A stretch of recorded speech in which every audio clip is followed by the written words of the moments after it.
Welcome back, everybody, to another episode of the Follow the Money podcast. This week, on my search to find someone very interesting to have a conversation with, I didn't have to look too far. I've known this guy for a long time, and in recent history, we've become closer friends, very successful gentleman, and I'm going to introduce him as Chris Burton, and I'm going to let him introduce himself like as his title, like what your titles are. Introduce yourself and let everybody know who you are. All right. Yeah. My name is Chris Burton, and I'm the owner of the Oakmont, new restaurant downtown, just off Mass Ave. That's it. Only one title right now. So I've had a few before, but yeah, just the owner and well, everything. I was the janitor last night when I was there, so I'm a little of everything right now. But yeah, that's it. So you say interesting. I appreciate that. But I've been listening to your podcast, and you've had a lot of heavy hitters on here. So this is like the low point show where it makes the other ones look good. Oh, just have this guy come in. Oh no, you don't give yourself enough credit because the Oakmont, I would say right now, is probably the most electrifying atmosphere for a restaurant in Indianapolis. So you have to give yourself credit for that. Appreciate that. Yes. And my first question for you is, where did you come up with the idea for the Oakmont? Yeah, we kind of fell into the location, so we tailored the concept to go with the location. I knew a few things that I wanted to do, and you've been there a few times. Obviously, you've seen what we're doing there. A lot of whiskeys, that's what I'm big into, so I wanted a big bourbon selection. We wanted to do this brunch party that we've been doing that's been real successful. Saturdays and Sundays, we bring in a DJ. And we're doing almost as much sales on a Saturday, Sunday brunch as we're doing on a Friday, Saturday night, which is crazy. I expected it to be good, but I didn't think it'd be that good. And just the overall high energy vibe that we kind of went for, we tailored the concept for what I thought was needed in that location. And my business partner, Gus, who said to say hi, by the way, but Shout out to Gus. So we have a few concept ideas, but that Mass Ave area, there's already a lot of this. There's already a taco place. There's already a fried chicken place. There's already a pizza place right there. So we kind of figured what would work there, what was needed, and we so far have been successful with that. Right. Big city vibe, high energy, I guess is kind of what I like. It's high energy, very electric when you walk in immediately. And also, if you guys don't notice, we have two guests sitting here. We have Jason and Lydia from Angel's Envy here letting us sip while we speak. And I want to thank them for coming. And so when you came up with the concept for the Oakmont, and I saw you put a thing out, you were looking for like styles and all that stuff. Like what does the name Oakmont mean? Where'd you get that? Oakmont really has no meaning, actually. We heard it a couple places, like in a movie, and I've been to a golf course called the Oakmont, and we were joking around about calling it something. I think it might be a Wolf of Wall Street. Stratton Oakmont is the name of this company. I think we were joking around with that one night, and then we just started jokingly calling it that, and I still went through thousands of names, just spent days just trying to figure out something, going, on the internet, looking at names of places all over the country, just something trendy, something cool, something unique, but we just kept calling it that between ourselves. So we just finally rode with it. Like, we're calling it that. We might as well just stick with it. What drove you to get into the restaurant business? It's all I've ever done, really. I basically dropped out of college to, unintentionally get into the restaurant business. I was serving and bartending. This is 22 years ago, something like that, 23 years ago. Yep. And just kind of learned the industry without really planning on it. Thought it was just going to be a temporary thing while I was in college, but then went to school less, worked in restaurants more, and then so now that's all I've done since then. So what is your history in the restaurant business? Like, what's your time? Can you give us your timeline? How? Sure. Yeah. Started in '98 serving in restaurants in Houston. I'm from Houston, obviously. Yep. Moved here in 2003 for an opportunity to help a friend's family's business. Yep. And then kind of through that met a business partner, my future business partner, and then we opened up. The first bar that I actually had any ownership in was Burton Tavern in Fishers in 2006. Yep. Had that for 10 years before we sold it, but then also along the way did a couple other things, Kilroy's downtown, Kilroy's Broad Ripple, and then with somebody else had a nightclub for a few years, Rebel, that I'm sure you're familiar with.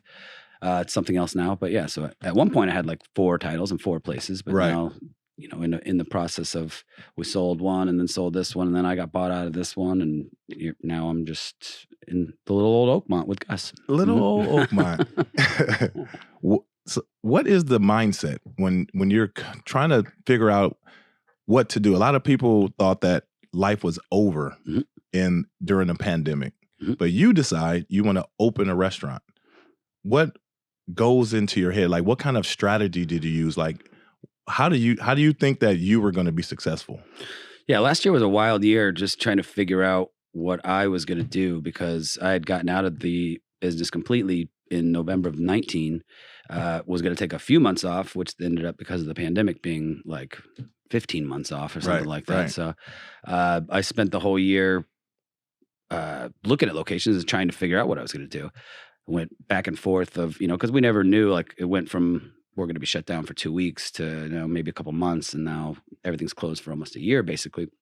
So it went from maybe I'm going to get a small space since, that might be the way to go. Now maybe I get a big space so we can socially distance people. So I looked at some really big locations and then kind of got talked out of that. And then, the business brokers that I was working with all year basically would talk me out of things like that and said, just wait. Like it's sad to say, but you knew some places were going to go out of business or things, or opportunities were going to present themselves. And that's what they kind of convinced me to do was just wait. Something's going to pop up that's going to be good. And then that's what happened. The location that I'm in now was an existing restaurant before. Right. And I always felt good about this spring. I knew last year was going to be rough. And then once we got to the winter and everybody was talking about the second wave coming, I still, that time didn't feel right either. Right. And then I just kind of always had spring in my mind that ended up timing out perfectly. So spring was always your target goal to get it open? Yeah. Because once I found the location back in, it might have been September of last year, but then I just kind of dragged the process out to, really not get a lease signed or anything until this year. So really wouldn't have to open until March. I always had March in my head. Yep. And then it took a little longer that we got to April, but that ended up working out fine. Yep. What has been some of the biggest challenges so far since you opened? Challenges so far are just staffing right now. There's obviously a nationwide staffing crisis, hiring crisis everywhere. It's not just the industry I'm in, it's everything. Right. And that was one thing I wasn't prepared for. Everything else has been great. Like the timing of the, opening has been great. Everybody was just ready to come back out. Restaurants all over downtown are busy again. Downtown had a rough year last year. Yep. Everybody we know, was hurting. But then as far as, or right at the beginning of spring or even a little earlier, I think in January, February, restaurants started picking up just because people were ready to get back out. Yep. But yeah, so everything's been good on the sales and the popularity of the restaurant. It's, like you said, like it's the hottest little restaurant in town right now. So hopefully that lasts a while. But then the staffing crisis was the biggest thing that we're dealing with. Right. How do you decide? So when you're if you're shorthanded in staffing and there's a crisis, do you take anyone that comes in, or do you still have like a hiring practice where you hire certain people to work for you? Yeah, I mean, we definitely have a hiring practice and standards. You relax those standards a little bit when you're getting desperate, but and that affects things. I mean, you hire somebody that you normally wouldn't hire, and now they're not as productive as you want. They're causing other employees to have to work harder to carry their slack, and then people start quitting because of that. So it's a bad cycle right now. We're getting through it. Like it's improving slowly, but it's been rough. Yeah. Well, I'm gonna pivot a little bit and just ask you. What are you passionate about? What are your passions? Very good. I try to predict every question you would ask me on my way here, and I knew there would be something I like. I'm passionate about whiskey now. I don't know. So okay. The Angels Envy guys are here, but last year I started getting into bourbons a lot more and started actually collecting a lot and buying and selling. So I have you make me real jealous. A decent stash at the house now. So passionate about. I'm passionate about. The Astros? The Astros, yeah. I wore this shirt just because I know you're a Dodgers fan. We got some people thumbs down in here, but I'm passionate about the Astros for sure. Passionate about really, family and my friends and my network and everybody. Just overall happiness, I guess. I can't tell you that I have one specific thing. I like making money. I like being successful. Like, my reputation now is decent because of the business. But passionate would just be more just overall happiness and taking care of people that I can. It was you put a post out recently. Your mom came to visit you, and you hadn't seen her in a while, I guess. But that was a beautiful post. I just wanted to throw that out there. Oh, thanks, man. I really like that. She finally came to town, when you scroll through things and you see certain posts, like certain things just kind of touch you in certain ways, and I thought that was a pretty dope post. Well, thanks. She enjoyed it. She liked it. For sure. She finally came to visit. We were real cautious last year because of the pandemic and coronavirus and vaccines, and now that our family's all fully vaccinated, she finally came to visit. So it was like 18 months, I think. Okay, that's a long time to not see mom. My parents both live in Houston still. Okay, that's what's up. What kind of leader are you? Like how would an employee describe Chris Burton? Oh God, I wouldn't want to hear what they'd say, but I would think there's definitely lead by example, and there's don't ask anybody to do things that I wouldn't do or haven't done. Just like I told you, like last night, I worked late last night because we're shorthanded, and at 3:00 in the morning, I'm taking out trash. Dude, I haven't done that in years, and I'm like kind of talking to myself as I'm throwing these trash bags in a dumpster. Like, I used to have people for this. What happened, man? So like anything that needs to be done. That's I've had every job in the industry. I've bussed tables and bar backed and bartended, and I had a job once where, for some reason, we had to shuck oysters behind the bar at a seafood restaurant in Houston because they didn't have any space in the kitchen. So it was part of our job to do. So there's nothing in the industry that I haven't done that's like more disgusting or something. Like, if anybody has an excuse, like, I've been there. I'm not asking you to do anything that I haven't already done. Cool. That's. I mean, I've done my research and I've asked people about you, and I have not gotten one bad review of Chris Burton. Love to hear that. It's all good. It's just that I would say that there's some people out there. The common thing is that Chris is tight as hell, very very tight, and you're very fair. Okay, like that was the common answer between the people that I've talked to. Yeah, and I mean, you've been to the Oakmont now and seen how like we have very. Our social circles are a lot of the same people, and it's just so big. There's so many of them, and they're all coming in there now. And if I was like buying drinks for everybody or this and that, like we'd go. You broke wouldn't make any so money, fast. right? You would make zero money. So that's everybody. Let us get some sales going for a couple months, and then I'll start trying to take care of everybody. Where do you see yourself? So you were at Kilroy's and you had Revel and you were in another restaurant in Fisher's. Where do you see yourself in 5 years with the Oakmont just not opening? 5 years, I would say. I mean, we definitely want to have some more locations or concepts. What that is, I'm not sure yet. Gus, that you met, my business partner, him and I have very similar backgrounds. We consider ourselves to be pretty versatile as far as we could do different concepts. Obviously, I was in sports bars for years, and now we're doing this type of restaurant. So our next location could be, we could do another Oakmont in some other part of town or another city. Louisville's a fun town. Yep. I just brought that up because the Angels envy people are still here, so obviously. Or They'll we could stock do, you up. we could do some other concepts. Like I could do another sports bar somewhere too. Nightclubs I may stay away from. That was a fun and a learning experience, but that's just not my scene anymore. I might be a little too old for that. But yeah, so I would say 5-year plan, probably 5 locations of some sort. Wow. That'd be. I mean, I think you're or aggressively 10, but that may be too aggressive. So let's see if we can do this. This one's off and running, and if it wasn't for the staffing crisis, I would already be looking at a second location. That is amazing to hear. We'll see. Hope, optimistic. Look, we'll see. Yeah. If someone like yourself or someone trying to get into the restaurant business and they just have a passion for restaurants and food, what is your advice to them? Good question. Advice is to, do you mean somebody like opening up their own restaurant or somebody just getting in the business in general? I mean, they don't have a restaurant, but they want to start their own restaurant. Okay. And they come to you and say, what is the best advice you could give me to start? The best advice would be to not get in the business. Second best advice, if you're already going to do it, would be to just make sure that you are hiring someone that knows the business. I literally just read an article today about somebody opening a restaurant in town that like 3 partners have never been in the business and they just decided to open a restaurant. And I read that, I'm like, oh, don't do that. Don't do that. So it's just a lot of people that don't know the industry or think, oh, I go to restaurants or I know how the process works, that it's easy, and it's really not. It's complicated. What's complicated? What's the toughest part about your job? Toughest part is the Just there's always something. I mean, I had to stop by. I was a little late today getting here because I had to stop by because our internet was down today and we couldn't ring any food in. So Wow. couldn't take orders. Had to send people away right as we opened. So there's literally some sort of hurdle or something obstacle every day. Some piece of equipment's broken. Somebody's calling in sick.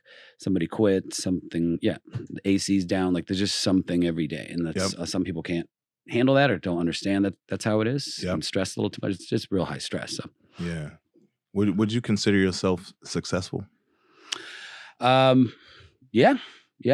I mean, obviously I have higher ambitions and goals that I'd like to hit the next few years and 5-10 years. But yeah, for where I came from and where I am now, yeah, for sure. And how would you define success? Success can be defined in a lot of different ways. How will Chris Burton define it? Just overall happiness. I think I don't have some ambitions of becoming some billionaire, and I don't need, there aren't certain things that I need. I think in the way I am is I need to make enough money where I can live a decent life, but not stress too much and have a nice balance of work, live. Like, so you open a restaurant during the pandemic. You don't want stress. Yes, I know there's stress that comes with opening a restaurant. I've done a lot of openings, so I just didn't expect it to be like me working all the time because we're short. We'll get through it. We're gonna get through it. It's fine. Yeah, I know. I know you will. I'm just gonna miss out on everything fun this summer. No big deal. Where do you have any plans? Like, do you get out in the community? Do you do anything like are you driven by things that are charitable? Yeah, absolutely. Yeah. Obviously not as much as I could be, and I'm more business first. And then once things are successful, we're making money, then I like to do whatever I can to help out. I haven't done anything in a while because we just opened up 6-7 weeks ago. Yep. But in my Kilroy's days, I started a charity golf outing every year where we would do a different charity every year. Yep. And got to where we were raising 50, 60 grand for whatever charity it was in one day. Started something with those annoying handlebars that go around downtown. We started doing a big handlebar crawl a couple of years ago. So we did a lot of stuff through then. So now that we have the Oakmont open, I'd like to get going on that again. Start doing things. Right. With everything opening back up, is that going to affect the Oakmont at all? Like where are you at right now? Are you at 75%? Are you at 100%? Are we back 75% still restaurants. So we are. Do you have to wear masks? We're dealing with that right now. Last night was interesting because I'm telling my staff, like, you still got to wear masks. Like, it's still a thing. We can't really police it with the customers anymore because of what they announced, that it's the honor system if you've been vaccinated or not. And I can't ask if I have 100 people in there, I can't go asking for vaccine passports or whatever they're called. So we're doing our best right now. And then, but yeah, we're 75%. And then you've been there and seen all the construction outside. Like, it's a mess down there. We're still somehow doing well. Yeah. So I'm pretty optimistic that as we go, to 100% and that construction gets done, that it's going to keep growing. Good. Do you have plans to expand that location at all? Because I think the only thing I don't like is the parking. Oh yeah. I wish I could buy that parking lot from my landlord. Yeah. That space is just that though, right? Mm-hmm. Yeah. It's just a small space, unique space tucked away behind everything. But I always like that corner because of those popular restaurants that are right on that corner. Yep. And I know it's just such a hot spot where people walk, from bar to bar. There's condos and apartments everywhere. Yep. So I wanted to be in that area, even if it was a little off the beaten path. Yep. How did you and Gus meet? Gus and I met. We were servers, waiters at a Joe's Crab Shack outside of Houston in 1998.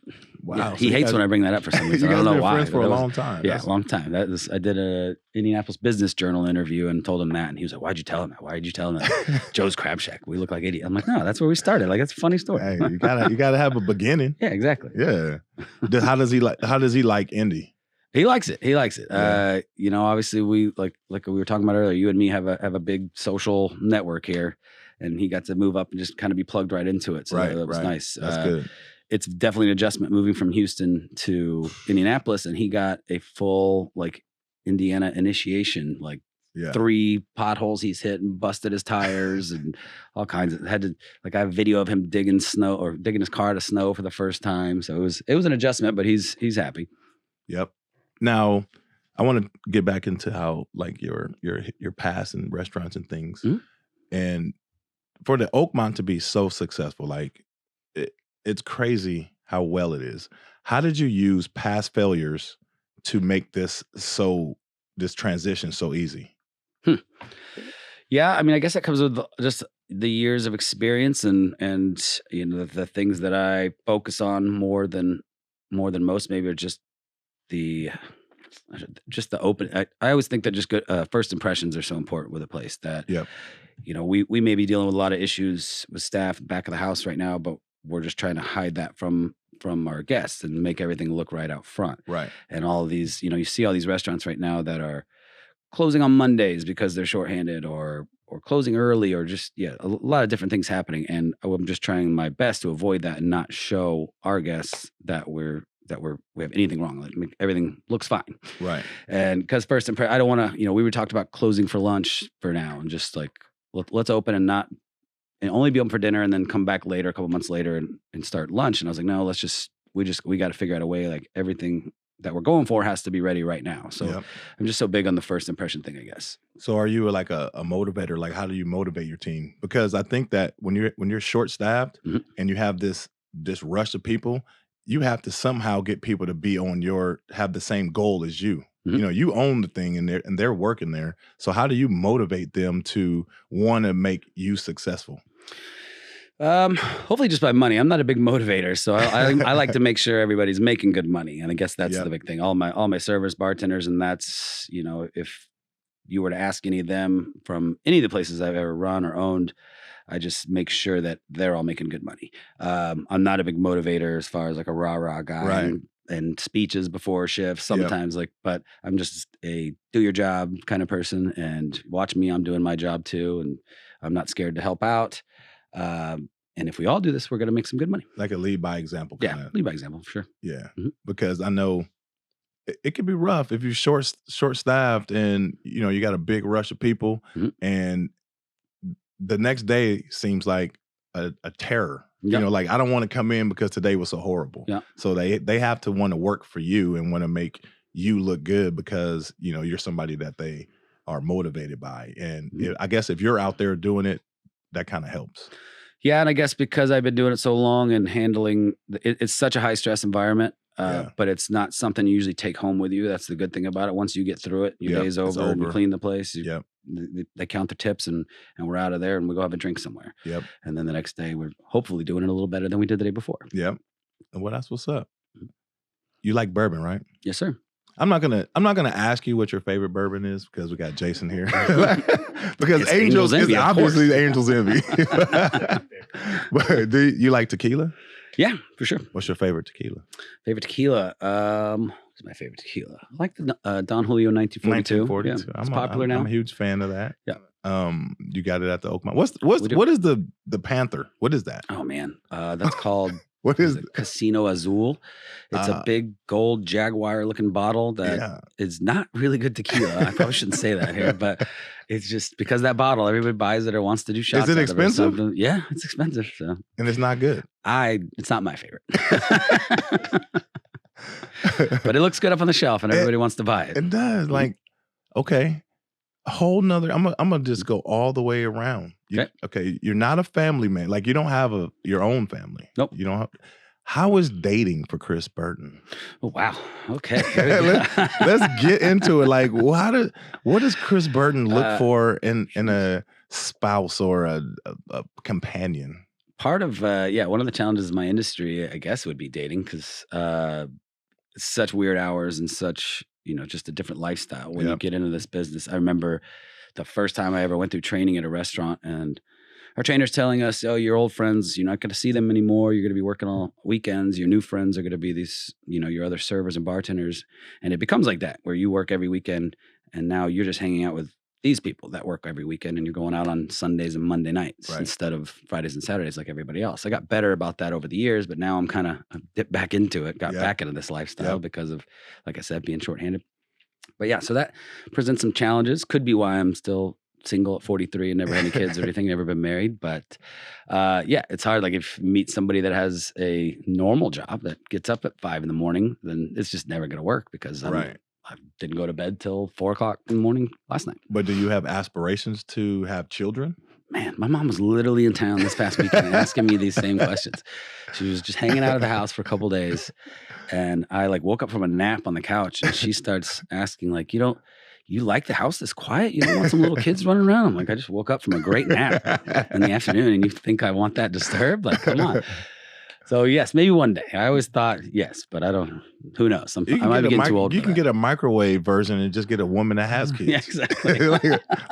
like teenagers or something. Right. Yeah, so I can miss like the bad years and just jump right in. Yeah, jump right on into a Brady Bunch minus your kids. Man. Scary. What about the coronavirus, the vaccine? We talked about you were vaccinated, so you got your family's all done, so your mom came. Did you ever get the coronavirus? I did not. You know, I'm one of those that thinks I probably had it at one point early on and just didn't notice it or something. What went into your decision to get vaccinated? I don't know. I don't buy into a lot of hype, I guess. There's, ask your doctor, see what he says, and then make a smart decision, I guess. I don't know. I'm not going to listen to things on Facebook and social media. I'm not going to let that influence me. So just do what you want. That's how my family and I are. You're good. Yeah. Even though, actually, I say that, but my little brother, who was the most cautious, and he's the one that talked me out of going home for Christmas, like, because nobody had been vaccinated yet. Like, if there's any risk, he's like, if there's even a 5% risk, like, it's not worth it for us. Like, we don't have kids. Like, we'll wait. We'll see him in a few months once this is all passed. And then he now is the anti-vax one of the family. And then he ended up getting COVID a few weeks ago. Oh, like, wow. Geez, yeah. And he's okay, though. He's okay. Yeah. All right, good. I'm going to ask the question because I want to know if you could only have one bourbon for the rest of your life, any bottle, what would that be? Well, it's going to be one of these Angels Envy bottles that we're looking at right now. That's a good question. Let's see, because everybody talks about Pappy Van Winkle always, and that's a good one. But what do I really like to drink? Weller Antique is a really popular, really fun one I like. Mm-hmm. There's a couple that I just sip on all the time. Bullet 10 year is a good one. That's like a. I don't like Bullet. I never never had a 10 year though. It's a good one. Okay, I'll try that. I like Angels Envy Rye. That's like one of my. I don't even like ryes, but that's a good rye. Because I'm the same way. I don't really like ryes. I don't really like ryes. One that you like. Angels Envy Rye is ooh. I have 2 bottles out of that house. If you want to come by, I do. I definitely do. Well, I'm gonna ask my final question. Okay. And this question, I am going to. It's like I asked it of someone else. I asked Clayton this same question. I don't know if you saw that. I listened to that one. So this question, because I really want to know, coming from an owner of a restaurant. So if you could choose one fast food restaurant for the rest of your life to eat, and you can only use their menu, and that's all you have for the rest of your life, which fast food restaurant would you pick, and why? That's an easy question. Oh, it's easy? It's easy. Yes. Arby's. No. There's a couple reasons for this answer. One is I know you're an LA guy, so you're all about your little In-N-Out burger. So I have to say, what a burger, because I'm from Texas, and it's way better. It's open 24 hours. They serve breakfast and everything, so they have every meal. So I can live on that every day. I'm going to say it, Whataburger is horrible. Oh my God. It's actually horrible. And it has nothing on In-N-Out, which I think Shake Shack? That's my favorite burger. I haven't tried that yet. So Shake Shack is just fire. a LA like coastal elite opinion. Like, just don't know good burgers, man. In-N-Out is way better. Well, if someone has a question about restaurants or the Oakmont reservations or anything, how can they get a hold of you? Or, you have a website, right? Great question. Because I always forget to say that. Yeah, I got you. TheOakmontIndy.com. Everything's on there. Apply for a job, make a reservation, order takeouts all through our website now. Everything's pretty high tech. Social media at the Oakmont Indy on everything. Instagram, do a lot of Instagram stuff, which has been great for us. That's most of we haven't paid for any advertisement. It's all social media. That's what our business has been based on. So good, especially Instagram. And what about me at ladies? Chris Burton Indy. There you go, at Chris Burton Indy. And he's single, ladies. Chris Burton. Good. And we have Angels Envy here. I want to thank them for coming out. So make sure you go get some Angels Envy. It's delicious. Always follow dmoney.com for merch. And any questions that I should have asked Chris, I'll still ask him later, and I'll see you guys next time. Peace out. Thanks for having me. Yes, sir.